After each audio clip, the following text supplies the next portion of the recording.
hoje nós vamos falar um pouco sobre as cargas e os esforços que atuam na estrutura. Então, essa imagem é uma fotografia de uma obra que mostra um pouco como é que isso ocorre, né, de maneira aqui diagramática. Então, tem um peso aqui em cada laje, e essa laje se apoia em vigas, e as vigas, por sua vez, se apoiam nos pilares. Então, aqui vai mostrando mais ou menos, né, como é essa distribuição, como é que isso ocorre dentro de uma estrutura. Então, a grosso modo, se você tem um ponto bem aqui, né, essa carga ela vai ser desviada para essa viga, e dessa viga vai ser desviada para esse pilar. Então, essa seria uma forma diagramática de representar esse caminho das cargas que a gente fala.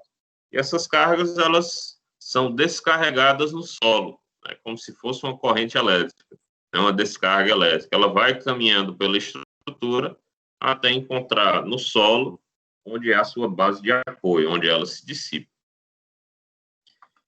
Então, as cargas, existem várias classificações. Primeiro, quanto à geometria, a carga ela pode ser uma carga por área, ou seja, distribuída em uma superfície.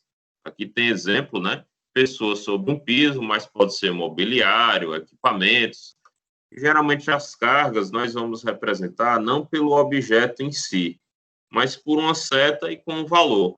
Por exemplo, se essa pessoa aqui pesa 100 quilos, então aqui vai ser uma seta representando 100 quilos. Se essa pessoa pesa 60 quilos, então aqui vai ser uma seta representando 60 quilos, tá? A unidade mais correta seria em newtons, mas a gente utiliza uma unidade chamada quilograma-força, que tem um sentido físico mais imediato, tá? Então, a carga, quanto à geometria, ela pode ser distribuída, que é mais comum quando ocorre em lajes, tá? Uma carga por metro quadrado. Ela pode ser linear, aqui ilustra, por exemplo, a carga de uma alvenaria atuando sobre uma viga, e aqui também mostra, né? Essa laje, a carga que atua nessa laje vai ser distribuída de maneira linear para a viga de apoio, e além disso, existem cargas pontuais. É mais incomum as cargas pontuais, mas elas podem ocorrer. Então, por exemplo, aqui eu tenho um pilar e tenho uma viga se apoiando na outra. Essa viga, ela causa uma carga pontual nesse ponto onde ela está se apoiando. Por sua vez, essa outra viga aqui, quando se apoia nesse pilar, também vai ocasionar nele uma carga pontual. Então, basicamente, esses são os três tipos de cargas que podem atuar numa estrutura. Carga por área, ou distribuída sobre uma superfície, carga linear e carga pontual. Quanto à direção, basicamente nós temos as cargas verticais e as cargas horizontais. As cargas verticais, né, elas são as mais comuns de ocorrerem numa estrutura. Geralmente o peso dos elementos, os equipamentos, a utilização são cargas verticais. As cargas horizontais, elas são, digamos assim, mais incomum, porém elas ocorrem. Geralmente, elas vão ser mais importantes em edifícios mais altos. São exemplos de carga horizontal, cargas de água, como está simulando aqui. Então, se você tem uma piscina, uma caixa d'água, nessa parede aqui, nas paredes, ocorrerão as cargas horizontais, que é o que a gente chama de empuxo. Tá? E no edifício alto, a gente tem uma carga horizontal muito importante, que é o vento. Ainda existe essa classificação sobre as cargas, que é a frequência. As cargas, elas podem ser permanentes, ou seja, vai atuar basicamente sobre toda a vida útil da estrutura. Exemplo, peso da estrutura, revestimento, paredes, né, revestimentos especiais, tá? E existem ainda as cargas acidentais, que são aquelas que nem sempre vão estar atuando na estrutura. Peso de pessoas, mobiliário, veículos, frenagem no caso de pontes, né, viadutos, passarelas, força do vento, enfim, né? Cargas acidentais, elas nem sempre vão estar atuantes na estrutura. as cargas permanentes, como o próprio nome já diz, né, vão estar sempre atuando na estrutura. E aqui são os exemplos, né? Essas cargas permanentes e cargas acidentais, elas podem ser estimadas por duas normas. A NBR 6120, geralmente ela vai tratar das cargas permanentes, porque contém o peso de um bloco de concreto, de um bloco de madeira, de um bloco cerâmico, de granitos, enfim, de espelhos. Então, a NBR 6120 vai tratar das cargas permanentes. Existe ainda um trecho da 6120 que trata das cargas acidentais. Por exemplo, num dormitório, qual é geralmente a carga de utilização daquele dormitório? Então, vai estar nessa NBR 6120. Se eu tenho um cinema, qual é a carga de utilização desse cinema? Essa carga vai se referir a mobiliário e pessoas, tá? Então, essa NBR 6120, ela trata cargas permanentes e cargas acidentais. Essa outra NBR, 6123, vai tratar das cargas de vento. Então, né, para saber como o vento atua em uma edificação e o valor dessa força que o vento causa, a gente consulta essa NBR 6123. Bom, avançando um pouquinho mais na nossa disciplina, né, ainda dentro do conceito de cargas e esforços, é importante a gente ter em mente que uma estrutura ela é projetada e construída para permanecer em equilíbrio, ou seja, ela tem que ficar parada no lugar dela. Essas imagens mostram algumas formas de equilíbrio e formas que não estão equilibradas. Por exemplo, né, se aqui eu tenho um pilar e tenho essa viga solta apoiada num pilar, ou então se é uma barra, essa barra não está em equilíbrio. O que é que vai acontecer? Ela vai tombar, ela vai girar. Então, essa não é uma condição de equilíbrio e essa não é uma condição que deve ocorrer nas estruturas. Se isso ocorrer, a estrutura vai cair, não vai estar em equilíbrio e pode ir à ruína. Aqui seria uma outra situação onde eu não tenho equilíbrio. Eu tenho duas barras verticais e uma barra horizontal. Para uma força vertical, eu até tenho um equilíbrio relativo, mas para uma força horizontal, como mostra nesse desenho, essa barra ela pode se deslocar. Então, não tenho esse equilíbrio na atuação de uma força horizontal. Então, por exemplo, numa edificação, se eu tiver um empuxo de água ou se eu tiver um vento muito forte, vai haver esse deslocamento e a edificação vai cair. Tá? Então, essa é uma condição de desequilíbrio por força vertical, aqui um desequilíbrio por força horizontal. Nessa situação de forças verticais e horizontais, aqui seria a situação ideal, onde eu tenho um equilíbrio. Esses dois pilares vão proporcionar o equilíbrio com relação às forças verticais e essa travazinha vai proporcionar o equilíbrio em relação a uma força horizontal. Então, essa é a condição de equilíbrio e é isso que a gente busca no projeto de uma edificação. Então, toda a teoria de estruturas, né, cálculo estrutural, independente do material, se dá em torno dessa situação aqui, de manter o equilíbrio dos elementos construtivos. Uma coisa muito importante com relação ao equilíbrio é justamente os apoios externos.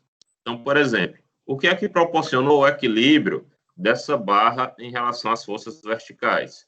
Foram esses dois apoios aqui. O que é que proporcionou o equilíbrio dessa barra em relação a essa força horizontal? Foi justamente essa trava. Então, essa trava e esses apoios, a gente chama de, como eu já falei, né, apoios ou vínculos externos. Basicamente, a gente trabalha nessa parte inicial com três tipos de apoio: apoio simples, apoio fixo e engastamento. A gente costuma dizer que, em uma análise bidimensional, a estrutura ela pode se desequilibrar de duas formas. Ela pode se desequilibrar por um escorregamento horizontal, ela pode se desequilibrar por um escorregamento vertical e pode se desequilibrar por uma rotação, por um giro. Tá? Então, por isso que existem esses três apoios que vão impedir esse movimento. Então, por exemplo, o engaste, ele vai impedir esses três movimentos. Não vai deixar que a estrutura se desloque na vertical, não vai deixar que a estrutura se desloque na horizontal e nem vai permitir esse giro. Tá? Então, esse apoio chama de engastamento ou apoio do terceiro gênero. E sempre que eu tenho um movimento impedido, existe uma força que vai impedir esse movimento, que a gente chama de reação de apoio. Então, eu tenho uma reação vertical, que impede o movimento vertical, uma reação horizontal e uma reação de momento, que vai impedir o giro. Futuramente, ao final da aula, nós vamos ver por que geralmente chama esse elemento aqui, essa reação de momento. Existe um apoio um pouquinho mais simples, que é o apoio fixo, onde eu tenho duas reações. Eu tenho uma reação vertical, que impede o movimento vertical, vai dar esse equilíbrio vertical. Existe a reação horizontal, que vai dar esse equilíbrio horizontal. Porém, a peça aqui ainda permite o giro. Existe, né, o apoio mais simplório, até pelo próprio nome, chama de apoio simples, que vai impedir apenas um movimento. Esse movimento impede o movimento vertical. Nesse motivo, e por esse motivo, só tem uma reação vertical. Tá? Então, o apoio simples restringe o movimento, permite dois, movimento na horizontal e giro. Apoio fixo restringe dois movimentos e permite um, o giro. E o engastamento, que é aquele que não permite nenhum dos três movimentos. Tá? E aqui embaixo são simbologias para a gente representar esse apoio. Então, simplificando, nessa situação anterior, essa barrinha, vou pegar aqui a caneta, como é que a gente vai simbolizar essa barra? Aqui vai ser o eixo da barra, e essa pecinha aqui vai ser um apoio do tipo simples. Ou seja, só esse movimento vertical que está impedido. Essa situação está em equilíbrio? Não. A gente já vê aqui que, além do giro que pode ocorrer, ainda é possível um deslocamento na horizontal. Então, por isso, essa situação não está em equilíbrio e é uma situação indesejada nas estruturas. Nessa outra situação aqui, eu tenho a barra que representa essa peça horizontal. Desse lado, eu tenho um apoio também simples, o apoio do primeiro gênero, e desse outro lado, dá para entender, né, que é um triângulozinho, eu tenho também um apoio do primeiro gênero. Então, nessa situação, eu também não tenho um equilíbrio. Como já mostra aqui na figura, uma força vertical, horizontal, vai causar desequilíbrio dessa estrutura. Aqui eu tenho a situação perfeita, ou seja, o equilíbrio perfeito. Nessa situação, eu tenho um apoio do primeiro gênero, ou apoio simples. Nessa outra situação aqui, esse apoio representa um apoio fixo. E aqui eu tenho o equilíbrio perfeito. Essa estrutura, ela nem se move na horizontal, nem se move na horizontal, nem se move na vertical, e nem vai girar. Então, simbolizando aí esses três tipos de apoio. Tá? Aqui seria outras condições que nós encontramos nas estruturas. Essa primeira situação, né, é uma situação que não tem equilíbrio. Por isso, que um termo técnico, a gente chama de uma estrutura hipostática.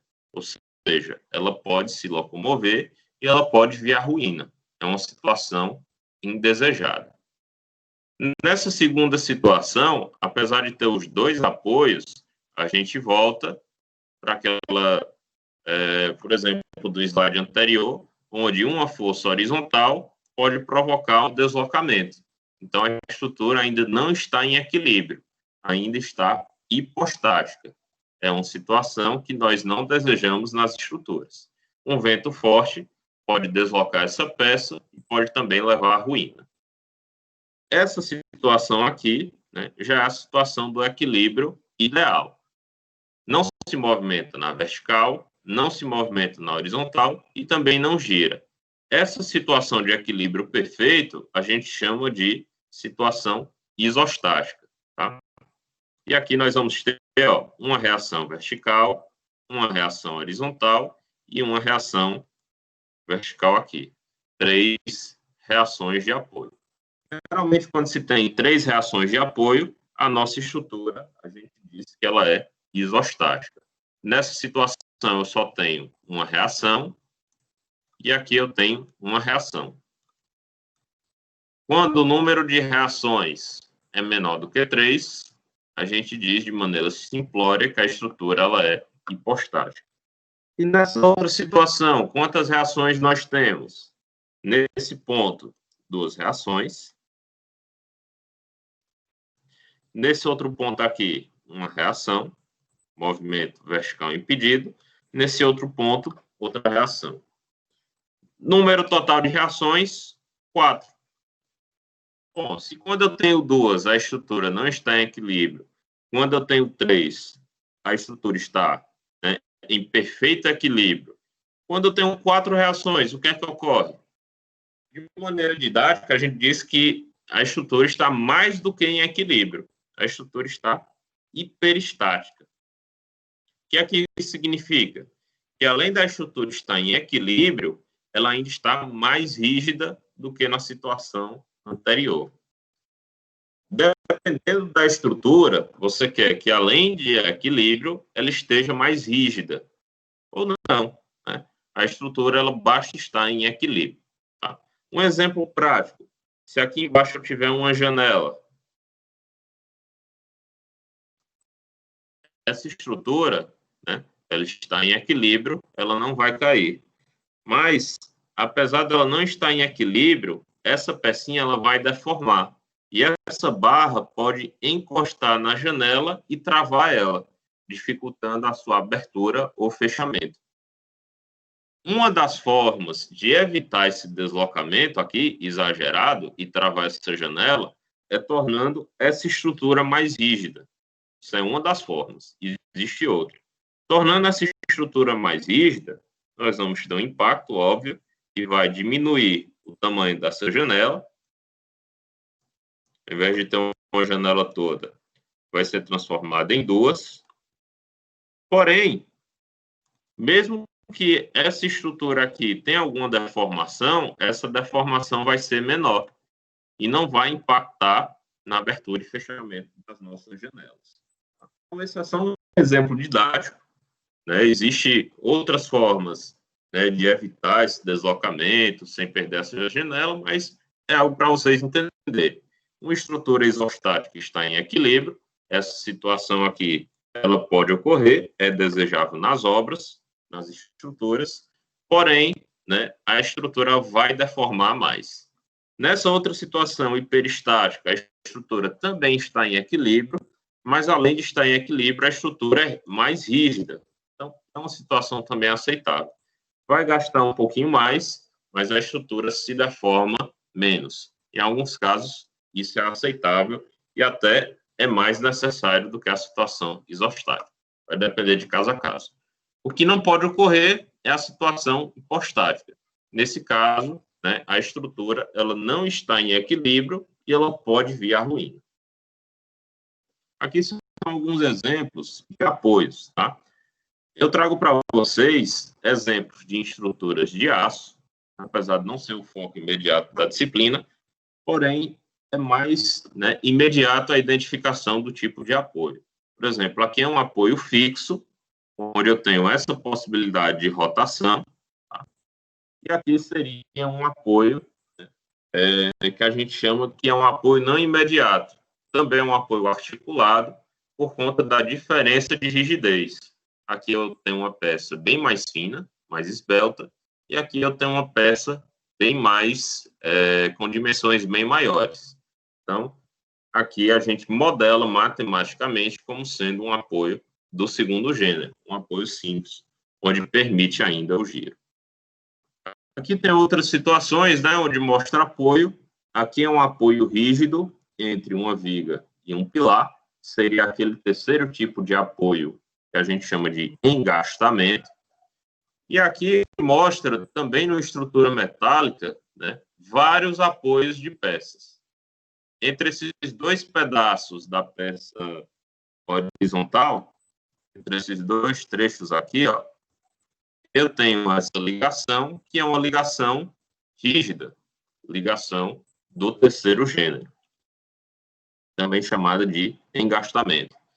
Entre essa peça e essa daqui, eu tenho esses parafusos que vão resultar numa ligação fixa, também chamado de articulação.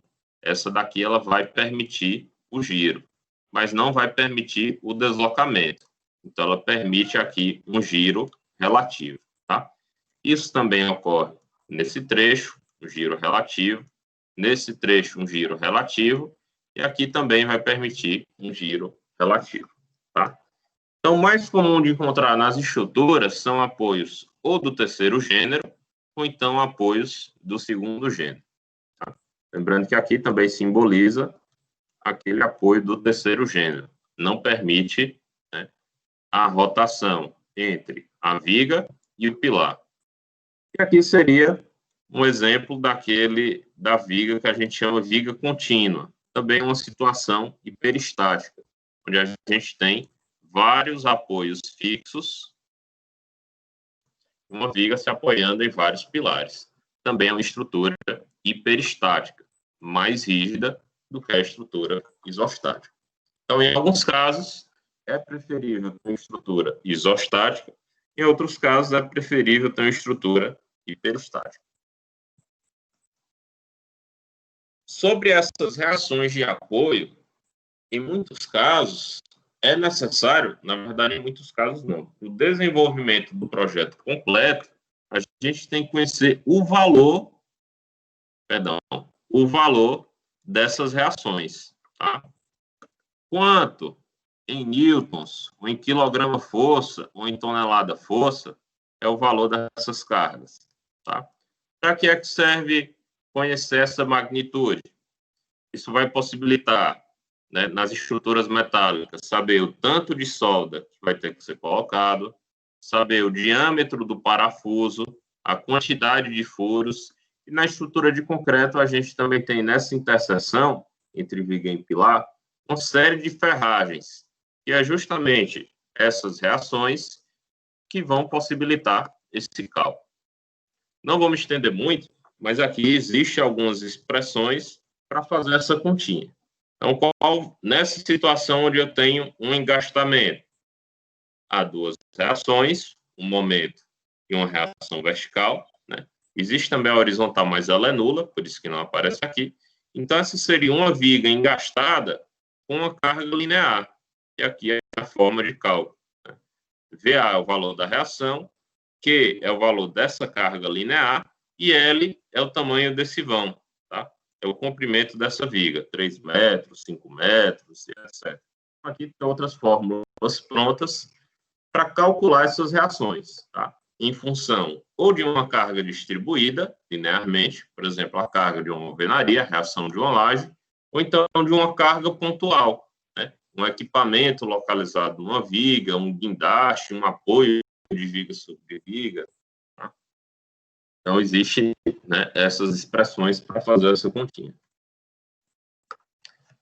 Ainda sobre os apoios, existem alguns que são imediatos, existem outros apoios que não são imediatos, mas, né, nós tentamos fazer uma simplificação e fazer uma aproximação. Por exemplo, aqui pode simbolizar, né, o sino da catedral de Brasília. Se vocês procurarem no YouTube, vocês vão ver que é uma estrutura parecida com essa daqui. E eu tenho duas peças, a peça 1 e a peça 2. Tá? No contato da peça 1 com a peça 2, eu tenho um apoio. Que tipo de apoio é esse? Primeiro, segundo ou terceiro? Esse tipo de apoio vai ser um apoio do segundo gênero, que aí a gente compara a diferença entre as dimensões da peça. A peça 1 tem dimensões bem maiores do que esse ponto da peça 2. Então, nesse caso, a gente diz que há uma articulação relativa entre a peça 1 e a peça 2. Por isso, esse tipo de apoio, chamado de articulação ou apoio fixo, é um apoio do segundo gênero, que vai permitir o giro relativo. Aqui embaixo, nessa outra superfície da peça 2 com o solo, vejam que eu tenho uma peça de grande inércia, de grandes dimensões. Essas grandes dimensões nós modelamos como um apoio do terceiro gênero, um apoio do tipo engaste, em que não há nem deslocamento horizontal, nem vertical e nem rotação. Nessa outra situação, onde tem um pórtico aqui, bem bonito, né, com um design bem arrojado, nós também podemos explorar. Nesse caso, apesar da peça ser contínua, nós fazemos uma divisão teórica dessa peça. Como é que seria essa divisão? Aqui seria uma divisão e aqui seria outra divisão. Nesse caso, nós temos três peças: peça 1, peça 2 e peça 3. Esse pórtico, esse conjunto, de fato, é uma peça só. Porém, para fins de análise estrutural, nós dividimos, né, fazemos essa divisão teórica em três peças. Nas interseções entre essas peças é que existem os apoios. Então, entre a peça 1 e a peça 2 é um apoio, entre a peça 1 e a peça 3 é outro apoio. Entre a peça 2 e o solo é um apoio, entre a peça 3 e o solo é outro apoio. Novamente, usando esse conceito de dimensões entre as peças, nós podemos, né, fazer uma modelagem, ou seja, uma representação de que tipo de apoio é esse. Na interseção da peça 1 com a peça 2, eu tenho peças de grandes dimensões, uma em relação à outra. Quando eu tenho grandes dimensões, eu tenho grande inércia, e isso se aproxima, teoricamente, de um engaste, de um apoio do terceiro gênero. O mesmo vale para a interseção entre as peças 1 e 3. Quando eu tenho grandes dimensões entre duas peças, tá? Entre uma peça em relação à outra, esse apoio também pode ser modelado como um apoio rígido, ou apoio do terceiro gênero. Já na base, na interseção da peça 2 e peça 3 com o solo, eu tenho aqui uma pequena dimensão da peça 2 em relação ao solo. Compare aqui essa primeira situação com essa. Aqui, menor inércia indica que a gente tem uma articulação, apoio fixo, apoio do segundo gênero. O mesmo vale para essa outra situação, apoio fixo, apoio do segundo gênero, por conta da baixa inércia dessas peças. Tá? Resumindo, às vezes, esse apoio ele é imediato, como nessas situações aqui. Né? Já é um apoio, né, imediato, a gente já consegue identificar imediatamente. Nessa outra situação, não. Né? Existe uma simplificação, uma representação daquilo que melhor descreve esse comportamento, essa interação entre as duas peças. Tá? Um problema que ocorre, e infelizmente ocorre de maneira frequente, é quando esse modelo teórico ele é admitido errado. Ou seja, eu imagino que é algo, quando na verdade eu me equivoquei e na prática funciona de outra forma. Esse slide ilustra isso. Aqui eu tenho, né, uma abóbada apoiada em uma viga. Nessa situação hipotética, nessa situação hipotética, aqui para o pincel.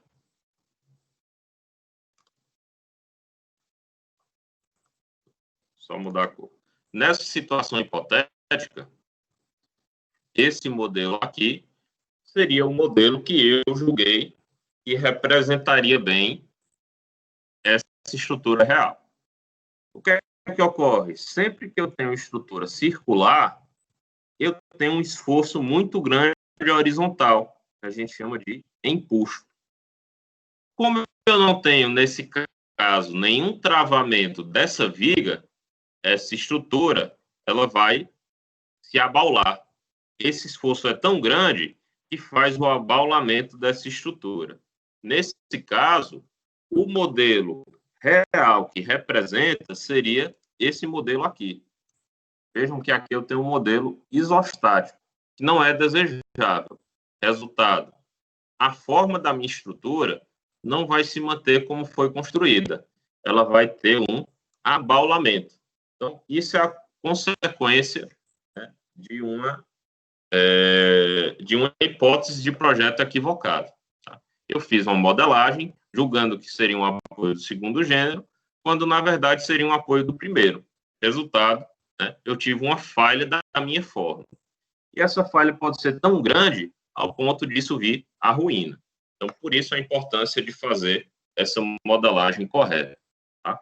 Associar o tipo de apoio o mais próximo possível do comportamento real da estrutura. Avançando um pouco mais, nós falamos aqui sobre o equilíbrio externo de uma peça. Porém, a peça, né, ela, além do equilíbrio externo, ela necessita também de um equilíbrio interno. Aquelas forças que nós vimos, força distribuída, força concentrada, linear, horizontal, vertical, pode ter uma magnitude tal de causar, né, um rompimento interno da peça. É isso que a gente chama de equilíbrio interno. Tá? Então, tem uma força tão grande que vai romper, né, rompe-se o equilíbrio interno, e aí essa estrutura ela vem à ruína. Tá? Então, além do equilíbrio externo, a gente também precisa estudar esse equilíbrio interno. Tá? O que é que proporciona esse equilíbrio interno? Basicamente, são dois itens, dois quesitos: tensão normal e tensão de cisalhamento. Uma peça ela pode perder o equilíbrio por conta de ser esgotada a tensão normal ou de ser esgotada a tensão de cisalhamento. E essa imagem aqui simboliza o que é essa tensão normal. A tensão normal é o resultado de uma força atuando a 90 graus de uma determinada área. E tensão de cisalhamento é uma força atuando paralelamente aqui, ó, numa direção de 0 graus a uma área. Então, esse é o conceito de tensão normal, tensão de cisalhamento, conceito didático. Tá? Cada material tem um limite de tensão normal e tem um limite de tensão de cisalhamento. Se esse limite é ultrapassado, então a estrutura vem à ruína e perde o seu equilíbrio interno. Aqui tem alguns exemplos, tá? Aço A36, que é um tipo de aço estrutural. De tensão normal, suporta 1.500 kg-força. Já a tensão de cisalhamento, 800 kg-força por centímetro quadrado. Significa que cada centímetro quadrado desse aço suporta 1.500 kg de tensão normal e 800 kg de tensão de cisalhamento. Esse outro material, uma peroba, uma madeira, que é um tipo de madeira. Tá? Cada espécie botânica de madeira vai ter uma resistência diferente. Por isso, aqui detalha a espécie botânica, peroba. Esse material vai suportar de tensão normal 900 kg por centímetro quadrado e de tensão de cisalhamento 12 kg por centímetro quadrado. Então, por isso é importante saber a tensão normal e a tensão de cisalhamento que cada material suporta. O concreto, que é o objeto da nossa de estudo, né, do nosso estudo, também varia. Tá? Está dando um exemplo de um concreto de 25 MPa. Na aula passada, nós estudamos que, dependendo da classe de agressividade ambiental, o concreto ele deve ser mais ou menos resistente, variando de 20 megapascal, ou seja, 200 quilos por centímetro quadrado, até 400 quilos por centímetro quadrado.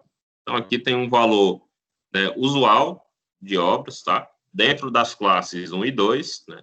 Obviamente, se você tiver numa classe mais agressiva, tem que usar um concreto mais resistente, mas aqui é um padrão para a classe 1 e 2, que é as situações mais corriqueiras de obra.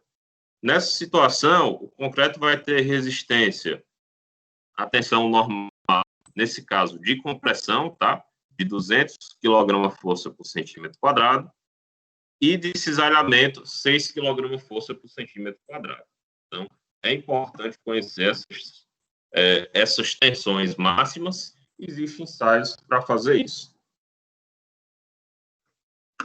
Então, aqui seria, né, como calcular a tensão normal atuando em uma barra.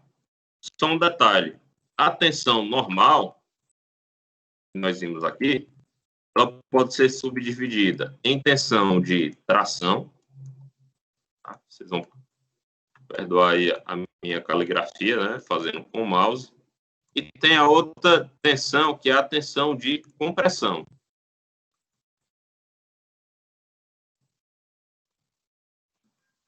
Dependendo do material, se a tensão for de tração, o material vai ser mais ou menos resistente, e se a tensão de compressão for de compressão, também pode ter variação. Esses três materiais aqui, o concreto, ele é mais resistente à compressão e menos resistente à tração, que também é uma tensão normal. Esse valor aqui, que está no slide, se refere à tensão de compressão do concreto. Para tração, é 1/10 desse valor. Ou seja, se eu tenho uma tensão normal de tração atuando nesse concreto, ele só vai resistir a 25 kg-força por centímetro quadrado. Muito menos do que a compressão. Então, por isso que é importante a gente definir o que é tensão de tração e o que é tensão de compressão. A tensão de tração, ela vai ser ocasionada por uma força perpendicular a uma área, só que essa força, ela atua no sentido de puxar, esticar o objeto. E, de fato, isso ocorre. Às vezes é difícil a gente identificar a força, mas é fácil identificar a deformação. Então, quando um objeto estica, ali indica que eu tenho uma força de tração e tenho tensões de tração. Aqui é a forma de cálculo, tá? Dessa tensão de tração. O oposto, nós temos a tensão de compressão. Então, quando eu aplico uma força de compressão, esse objeto ele vai encurtar, e esse encurtamento ele é perceptível, e esse encurtamento resulta em tensões de compressão.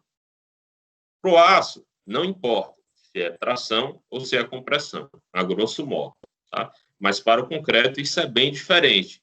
Então, por isso que é importante saber se eu tenho uma tensão de tração, está esticando o objeto, ou uma tensão de compressão que está encurtando o objeto.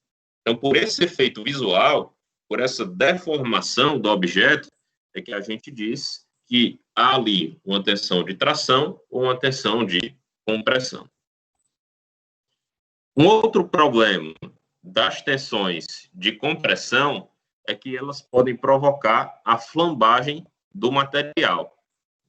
Essa flambagem é uma perda de estabilidade de uma peça comprimida. Se vocês tentarem, por exemplo, né, comprimir, apertar um canudo, vocês vão notar que ele vai apresentar uma curvatura exagerada, uma perda dessa estabilidade. Esse fenômeno a gente chama de flambagem e ocorre em peças comprimidas. Então, quando eu tenho compressão, existe esse cuidado adicional.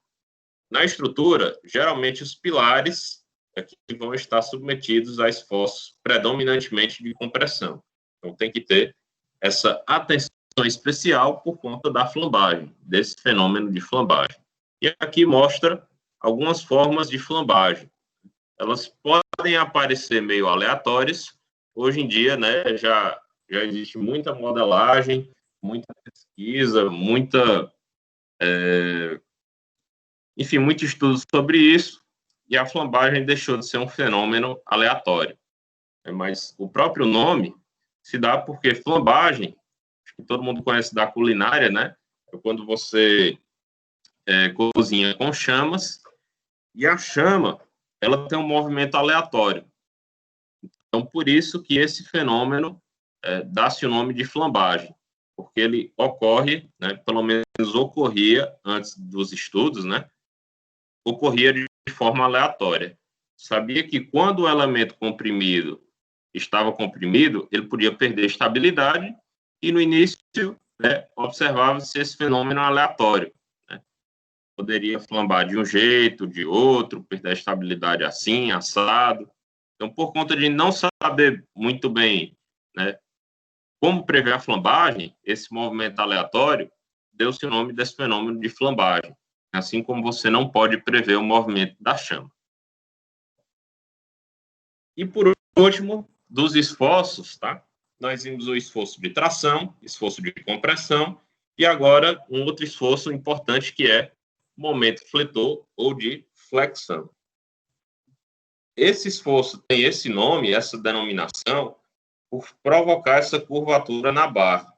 Então, a barra sem esforço, ela está retilínea. Imagine que isso aqui está retilíneo. Após sofrer o fenômeno de flexão, o esforço de flexão, a barra ela vai ficar curvada, como vocês estão vendo aí na figura. Né? Essa flexão vai provocar tensões de compressão, tensões de tração, que são exemplos de tensões normais, e, além disso, ainda provoca tensões de cisalhamento. Então, o momento fletor, ele é o extremo, é você levar uma peça estrutural ao extremo, porque ele provoca, né, todos os tipos de tensões que pode levar à ruptura de uma peça. Tensão de tração, tensão de compressão e tensão de cisalhamento. Existe uma forma de calcular, né, nós não vamos ver isso na prática, porque dá um pouquinho de trabalho, né, envolve outros conceitos matemáticos e de mecânica, mas nós vamos ver aqui dessa maneira mais ilustrativa. Né? O momento fletor, ou a flexão, vai curvar a peça, esse é o efeito visual. Quando nós visualizamos uma peça curvada, ali nós sabemos que há uma flexão. E se há uma flexão, ocorre esses três tipos de tensões. Tensão de compressão, tensão de tração e tensão de cisalhamento. No concreto armado, eu já falei para vocês, o concreto ele tem uma resistência muito boa à tração, à compressão, perdão. Então, ele resiste bem à compressão. Porém, ao esforço de tração, ele é 10 vezes menos resistente, em média. Como ele não tem essa resistência à tração muito boa, então é preciso reforçar esse material. Como? Adicionando barras de aço, adicionando armaduras. Por isso que a tipologia estrutural é concreto armado. Concreto reforçado com barras de aço, em que o concreto atua resistindo às tensões de compressão e o aço atua resistindo às tensões de tração. Tá? E essas tensões de compressão e tração são ocasionadas por uma flexão, por um momento fletor. Esse momento fletor ele atua em lajes, em vigas e pode atuar em pilares também. Tá? Existe ainda um outro tipo de tensão, que é a tensão de cisalhamento. Essa tensão de cisalhamento, ela indiretamente vai provocar tração e compressão no concreto. E essa tração e compressão é mais ou menos nesse formato aqui, que na teoria a gente chama de bielas de compressão. aqui na vertical eu tenho tração e aqui inclinado eu tenho compressão. Mais uma vez, o concreto resiste bem a esforços de compressão, mas não resiste bem a esforços de tração. Por isso, né, nesse objeto aqui, onde eu tenho tração, eu vou ter barras de aço, que a gente chama de estribos. Então, quando vocês observarem uma estrutura de concreto, né, vocês vão ver que no interior dela tem várias peças metálicas para resistir a esses esforços de compressão, esses esforços de tração. Seja a tração gerada diretamente pelas tensões de tração da flexão, ou seja a tração gerada indiretamente pelas tensões de cisalhamento, também provocadas pela flexão. Veja que a flexão provoca muita coisa no concreto, né? Então, por isso que a gente diz que ele é um esforço que leva a estrutura ao extremo. Não só o concreto, mas como outros materiais, tá? E muitas vezes, né, a gente projeta a estrutura para ter, né, a menor quantidade de momentos fletores ou, né, tentar reduzir ao máximo esse tipo de esforço, porque ele exige muito da peça e quanto maior a exigência da peça, maiores as suas dimensões e mais caras ela vai ficar. Tudo bem? Bom, ainda sobre os esforços internos, né, tem esse videozinho aqui bem bacana, né, que mostra essas deformações em uma massinha de modelar. A vantagem da massa de modelar é que, como ela se deforma muito, então é perceptível ver esses esforços de tração, compressão, cisalhamento. É um vídeo bem bacana, tá o link aí para vocês assistirem. E só uma última curiosidade, né? Por que a gente chama o esforço de momento? Né? Porque antigamente existia o relógio de sol, né? E o relógio de sol ele funciona marcando as horas pela sombra provocada pelo sol em um determinado anteparo. Tá? Então existe aqui uma placa circular, geralmente fica no chão, e existe um anteparo, e quando o sol bate nesse anteparo, ele vai formar uma sombra, e essa sombra aqui está os raios de sol, né? Esses raios de sol vão bater nesse anteparo, esse anteparo vai marcar uma sombra, e essa sombra marcaria as horas. Então, assim funciona o relógio de sol. Antigamente, né, a hora não se dizia 8 horas, 12 horas. Se falava em momento. Então, o momento hoje, o momento agora é tanto. O momento daqui a 5 minutos é tanto. Então, as horas, né, se referia a momento. E esse momento se relacionava ao giro da sombra provocada nesse relógio. Então, em homenagem a isso, esse esforço do tipo momento é relacionado a esse giro. Tá? Então, por isso que chama momento. O momento ele vai girar a peça e o momento ela era relacionada a esse giro do Sol. Tá? Uma forma simples de relacionar o momento com o giro, né? Se a gente tiver um disco preso aqui no centro, que mostra a reação desse disco no centro, e prender qualquer objeto na sua borda, esse disco ele vai girar. Por que que ele gira? Justamente por conta desse momento. Né? Ele vai girar até a posição de equilíbrio. Que posição de equilíbrio é essa? O alinhamento dessas forças, da força de reação com o peso do objeto. Nessa situação, o momento é nulo. Eu não tenho mais tendência de giro. Então, por isso que chama de momento, tá? Momento associado ao giro de uma estrutura. E momento fletor, porque forma aquela curvatura, forma aquela flecha. Tá? Então, por isso, momento fletor. Gira e forma uma curvatura.